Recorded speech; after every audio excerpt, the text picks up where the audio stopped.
3 AM. I've been playing for 6 hours straight and I'm still stuck on this one single trophy. And I have to do this nearly 30 more times this year. This was a terrible idea. So I set out to get 30 platinum trophies in 1 year using only games from the PS Plus library. I thought it would be a fun little challenge. The way to finally explore the catalogue and clear out some of that backlog we all pretend does not exist. Well, I was wrong. I was so wrong. What started out as a fun personal goal had basically turned into a second job, one that doesn't pay unless you count sleep debt and a slow creeping dread. I completely, utterly underestimated this challenge, and now I'm not even sure I can get it finished. It all started so beautifully with some simple logic. The PlayStation Plus catalogue is massive, right? It's a digital treasure trove with hundreds of games. From 100-hour epics to quirky 5-hour indies. I figured, hey, I'm paying for the service anyway, why not make a real project out of it? 30 platinums in a year, that's roughly 1 platinum every 12 days. It sounded doable, it even sounded fun. The rules I set myself were simple. Every single game had to come from the PS Plus catalogue. No buying games, no easy plats to pad the numbers. Start every game from scratch, 0%. No cleaning up a game I was already halfway through. This was about the full journey, the first boot up to the glorious platinum pop. I was genuinely excited. I mapped out a list mixing some well-known classics, hidden gems I'd always meant to try. The first month was the dream. I knocked out a couple of shorter story-focused titles. The platinums popped, the number ticked up and my confidence soared. I was a trophy hunting machine. I thought, this is it. This is the year I become a platinum god.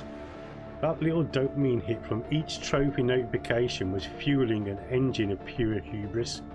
Of course, little did I know that engine was about to run out of gas and leave me stranded on a very long road. The turning point hit about 2 months ago. I decided it was time to tackle a bigger, more acclaimed title. One of those games everyone tells you that you have to play. I won't name names, but it was a massive open world epic game. Praised for its scale. The Platinum Guide still estimated 80 hours. I scoffed. Please, I can knock that in about 2 to 3 weeks, I thought. And that was my first mistake. The classic I thought was I was wrong. And it's the moment that every trophy hunter knows and dreads. Here's the thing, 80 hours isn't just 80 hours when you have a life. It's not some neat 2-week package you can schedule in. It's every single evening after a long days of work. It's giving up your entire weekend. It's saying no to hanging out with your mates because you still have to find well-hidden collectibles. The 80 hours was not a lie, not because the guide's wrong, but because it didn't account for life.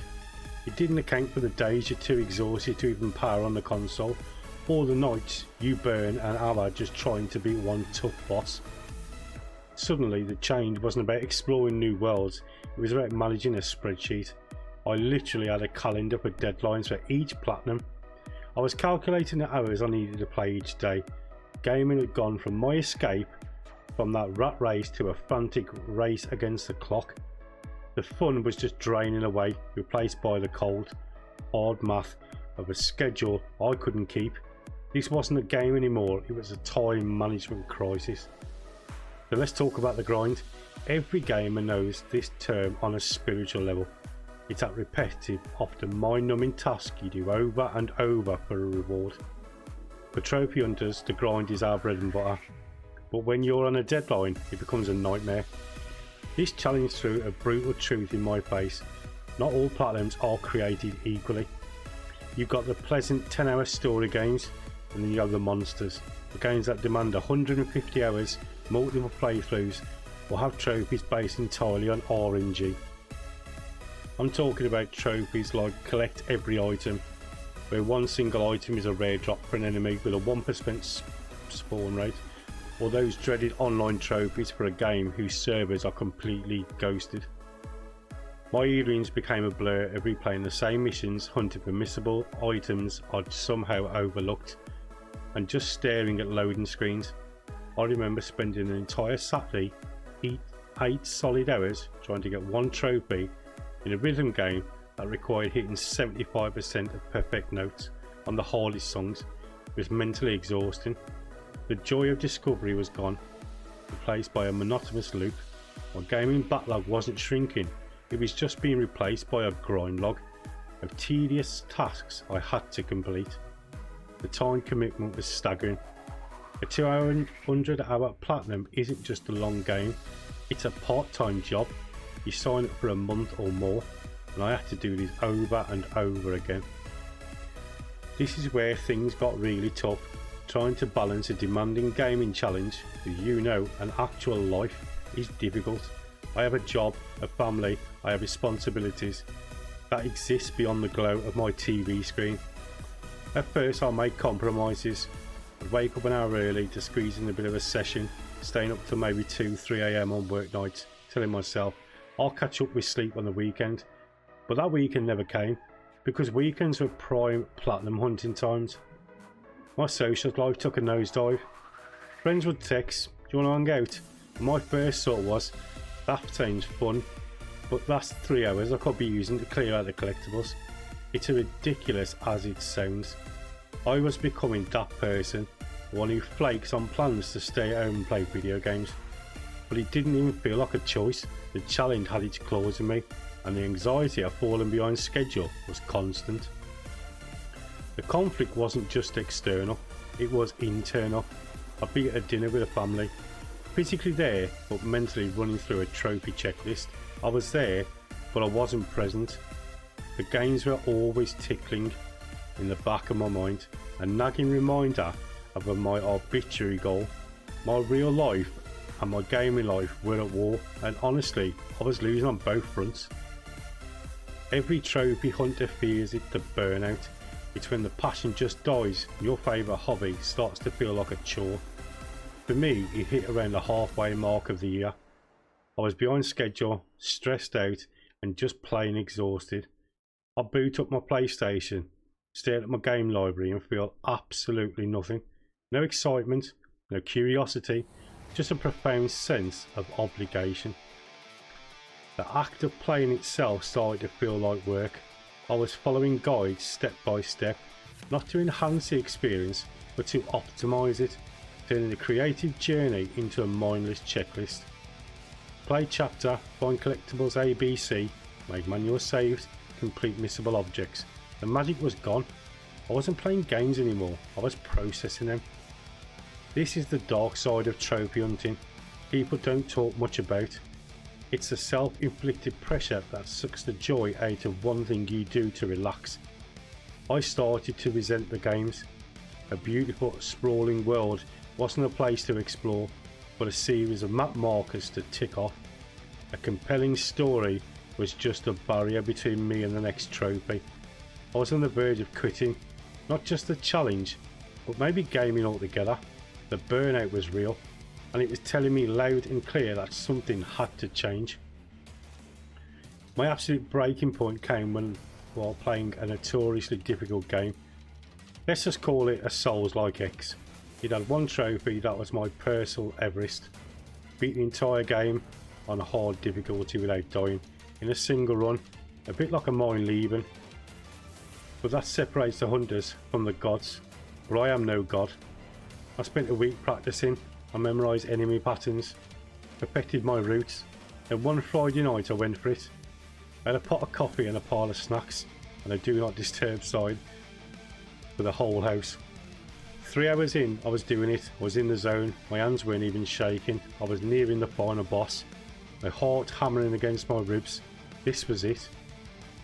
The culmination of weeks of pure effort, and then it happened. One stupid mistake, a mistimed dodge.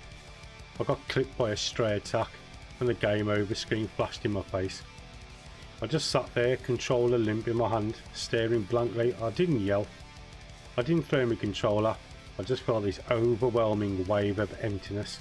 All that time, all that stress for nothing. It was in the moment of a soul-crushing defeat that I realised how completely absurd all this was. Why was I doing this to myself? For a digital icon and a number on my profile.